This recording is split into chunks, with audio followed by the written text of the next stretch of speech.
Hello everybody, Darcy Marler here. Today we're going to do another Students Taking Action video where we follow students of my real estate development course as they progress through the course and turn my teachings into actual practical use. We're going to meet Amy, Imelda, and Sahil, three students from the course that have got together, bought an old house that they plan on tearing down and turning into an 8-suiter. How exceptionally cool is that? You know, as a teacher, that's what you're kind of hoping. You're hoping that your students kind of network together, start gelling, learn from each other, and actually eventually start investing. And that's what's happening with the students of the course. So it's really, really exciting for me. Like this video, subscribe to my channel, and if you want to be part of this real estate development group, part of this network that's actually starting to transform their lives, my information is on the screen. Please reach out. So now, let's meet Amy, Imelda, and Sahil. All right, so let's get into it. We've got our three-star performers here today, Imelda Muzinski, Amy Lynn, and Sahil Sharma. Welcome to the Students Taking Action video. Thank you. Thanks, Percy. So why don't we go one by one, and we'll talk about introduce yourself and maybe give a little brief history of what you guys were doing before you got into this real estate development stuff. We'll start with Imelda. Let's start with you. My name is Imelda, and I am from Kitchener, Ontario. Been doing some single-family homes for the last 7-10 years, and yeah, just going into the development this time. So you're into rentals. You're landlording. You had some multifamily too, didn't you? No, I did not end up getting multifamily. We're looking into the U.S. right now. Okay. For multifamily. Because you can't find any multifamily anywhere. Is that? Yeah, it's ridiculous here in Canada. So. Okay. How about you, Amy? Hi, everyone. I'm Amy. I got into land development about a year ago through Darcy's course, and this is my second land development project. I have another one that I'm working with Imelda and 4 other people.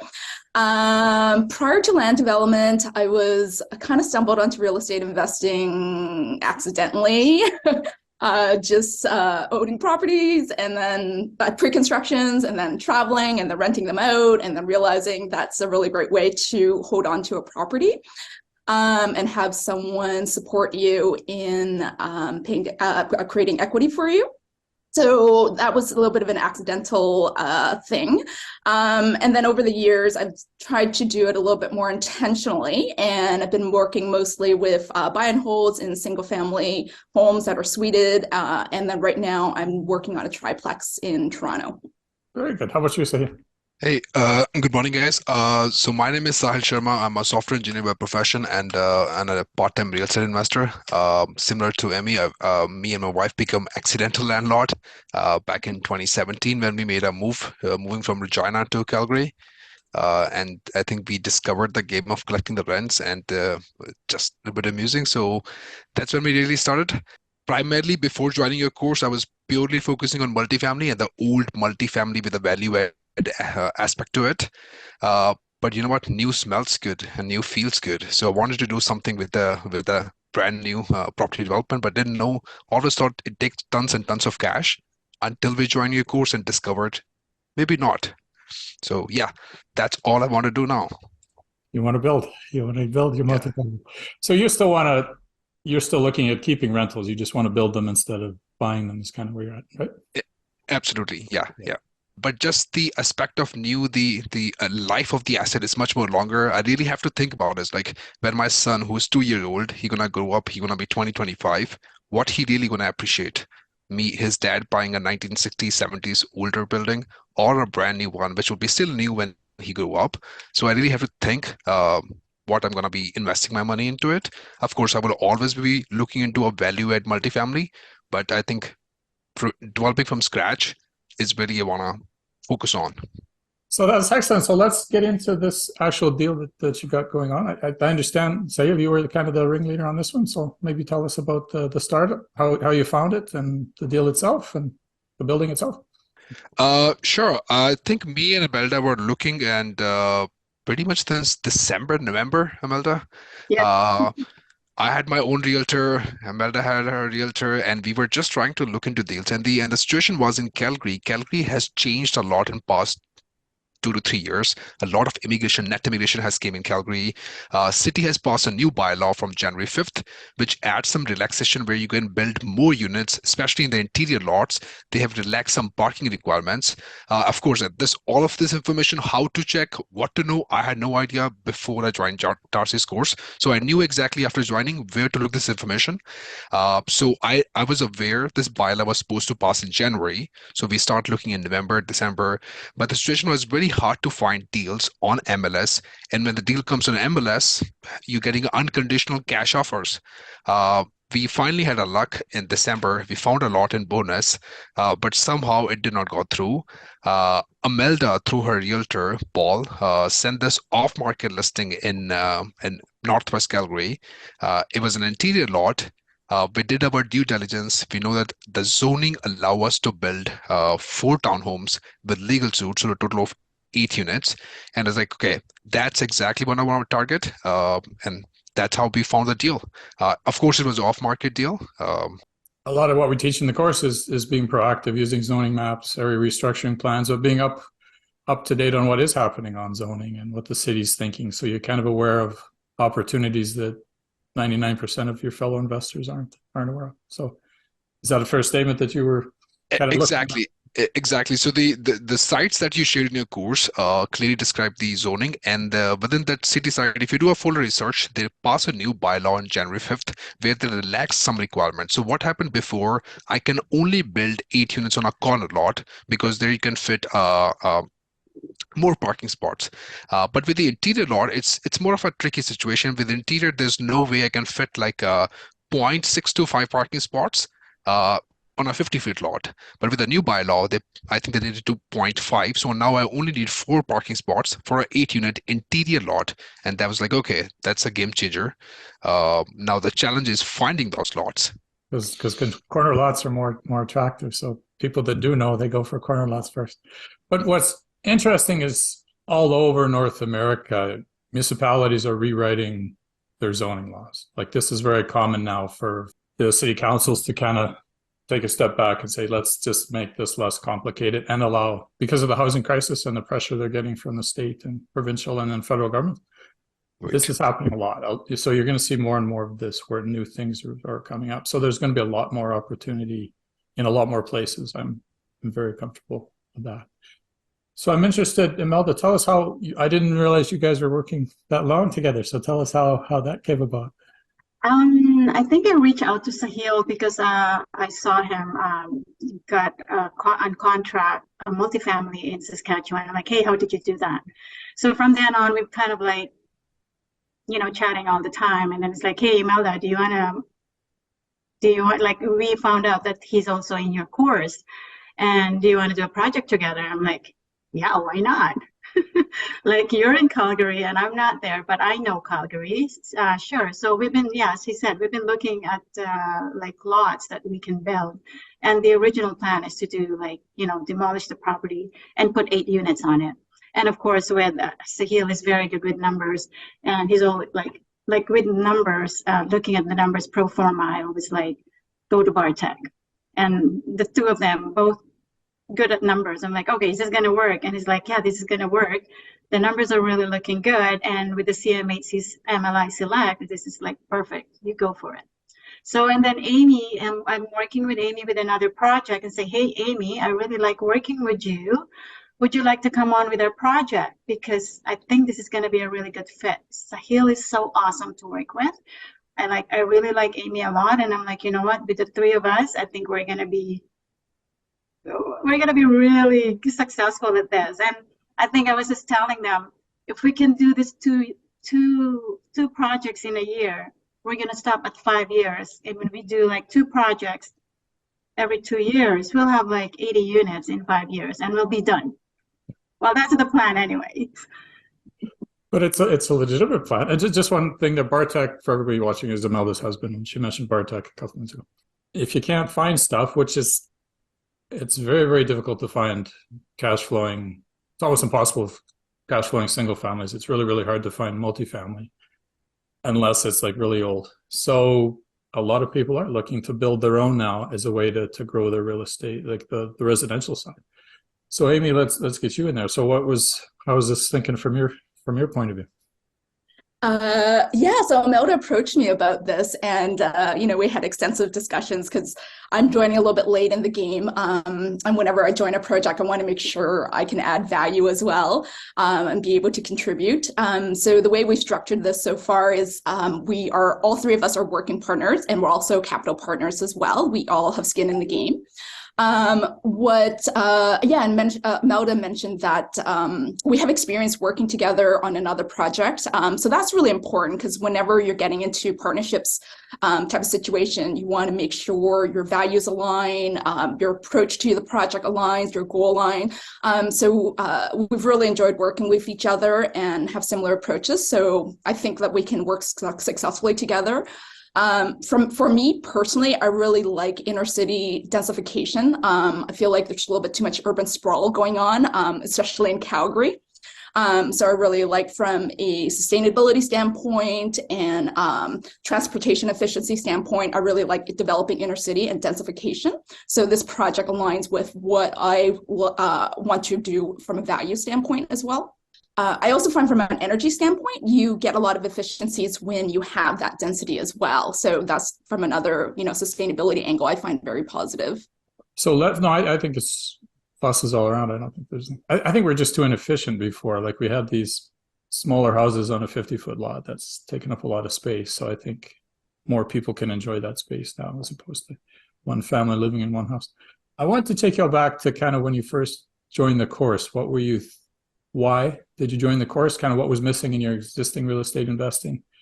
Maybe let's start with you, Imelda. What was the impetus for getting into development? I always go back to what you've said in the course. It's like out with the old and in with the new. And yeah, I mean, what Sahil said is like brand new, smells good, and it's very attractive to the tenants, and also to the buyers. We've looked and looked everywhere with all this old multifamily. Even though you can add value to it, it's still an old building. Like if you even go to CMHC, they would have a certain limitation in the age of the building, which is like, okay, well, if the building is already 60 years old, yeah, I can get it for a little bit cheaper, but it's not really cheap, especially in Calgary. Like there's really like that the age of the building is not even, the CMHC will not even approve it for the MLI select and stuff, right? It's just brand new. I think is, as Amy was saying, for the environmental perspective and everything like that, it's going to be more efficient. It's just, you're going to have a longer life of the building, and I think it's a better investment altogether, rather than getting old. I mean, I would still buy an old one, but I have to make sure that it's probably a concrete building. It's not one of those building that's not gonna be here for another 50 years. Excellent. How about you, Amy? I think I was getting to the stage where I was trying to figure out how to make an investment work, how to make a deal work. As you said, it's getting harder and harder to cash flow. I think with development is you can create your own value. You can look at the opportunity and look at what's possible based on the zoning, what the needs of the community are, what the tenant profile are. So you can create and engineer your own opportunity. So I really liked that. So again, I'm a very goals and value-based investor. So I want to make sure that the project I'm working on can align to whatever I want to be working on personally. So that to me was quite attractive.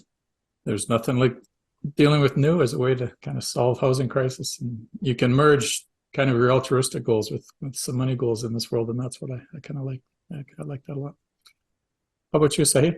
I think if I would be very honest, for the biggest aspect for me moving towards the brand new one, of course, is the dollar aspect, the money. It rent for higher, it sells for higher. That's the biggest motivation for sure. And I think I should also be now focusing on the world changing towards more greener and efficient. I think that will also be adding an advantage. In my 1960s multifamily, I still have the boiler system. Not very efficient. I mean, it's going, but I know with the newer building they're going to be building, I will be building a better, a more efficient building, less harm to the environment. Just to clarify too, CMHC, we've mentioned that a couple of times. For those that don't know, that's the Canadian government, the federal government program to basically insure properties. And they also have this MLS Select program that allows builders to build new product specifically and to get cheaper mortgages and longer amortization periods if you're building environmentally friendly with access for the disabled and for the lower income crowd as well. So that's kind of been a game changer here in Canada for that. So just a few kind of final wrap-up questions. I don't want to take up too much of your time. I certainly appreciate you all being here. I guess if we could just go around one by one and say what was the one thing your takeaway, what was the one thing you learned from the course that you're really glad you took the course for? Maybe we'll start with you, Sahil, this time. So for me, it's everything. I would have never connected with Imelda, Amy, right? So for me, the whole world pretty much, like I connected with the awesome people through your network. Number one, the education that I received. To be honest, before joining, I had no clue. I know zoning, but I didn't really know what like zoning dictate by the city mandate, what you can do with it, what's the density to it. So all the basic terms which an investor would think that people may know, but I didn't know that. Even though I was an investor investing in multifamily, I didn't know about those basic terms. So all the foundation work in the property development, I learned through the course. And now once I have the foundation, I know exactly what I'll be looking for, how to target those, type of lots that I'm looking for. For me, everything all together, network and the education I gained. And actually, I saw you post the other day that you were doing some door knocking. You were going door to door. So obviously you kind of targeted a specific, as we teach in the course, you targeted a specific area. Right. So I saw that color zoning map, and I absolutely loved it. Didn't know that it existed before, but in Calgary, I know the color zoning map. I know this is the block which already have the zoning. These are the old 1960s, 50 homes. So I went door knocking the entire block. I only had like one maybe so far, but I'm going to keep trying this every weekend now, here and there, as the weather is warming up, to target those blocks where I know the zoning has already been changed or the more likelihood of being changed. All kinds of courses out there will talk you about door knocking and that, but it's still not focused, right? You're kind of just out there hoping somebody with tall grass will sell you their house for that. But here what we talk about is being proactive. Then we can narrow down with these zoning maps to specific streets that these are the best places to target. So I think that's really important. So I'm glad you're picking up on that. That's great. How about you, Amy? I think for me was just opening my eyes to the variety of micro strategies that are available that you can work with in land development and choose one that works for your goals. So that has been super interesting for me. And then also, as Sahil was saying, the networking, because I definitely would not have been connected to Imelda and Sahil without this course. And you, Imelda? Land development, I think as we've learned from your course, like there's so many exit strategies. Like you can just get a land, rezone it, upzone it, and then after that you can just exit, right? Or you can go all the way to building what we're doing. But there's so many layers to it that anytime you want to exit and we've already made money, then you can just exit. It's not like you bought this property and then you're just gonna have to turn it around no matter what. But yeah, you have upzoning, you have site plan approval, you have like anything, like you can add utilities and then add more value to the land. And I think it's not a very known strategy at the moment. I know a lot of people are hearing a lot more of it, and there's going to be a lot more competition. But yeah, I think with the land development, you're just being intentional. Okay, you're going to be going into the next step, and then you're going to be going to the next step. And every time you do it, you add value to it. So that's one thing I learned from your course, Darcy. Anyway, I want to thank you all for your time. I really, truly appreciate it. Thank you so much for making the course so great, because I'm getting a big kick out of watching all of my students do things. So I get a big kick out of this. So I want to thank you, and I appreciate you being part of the course. Thanks, everybody. Thanks, Darcy. That was pretty interesting, huh? Students taking action. So if you want to be part of my real estate development course and maybe start your own transformation, maybe you're bored or tired of the existing flip or rental world, maybe you're feeling stuck or frustrated that you're not moving forward on your real estate investing goals and you want to try something different, well then maybe real estate development could be the option and the future for you. So my contact information is on the screen. I invite you to reach out. Let's have a talk about your financial future.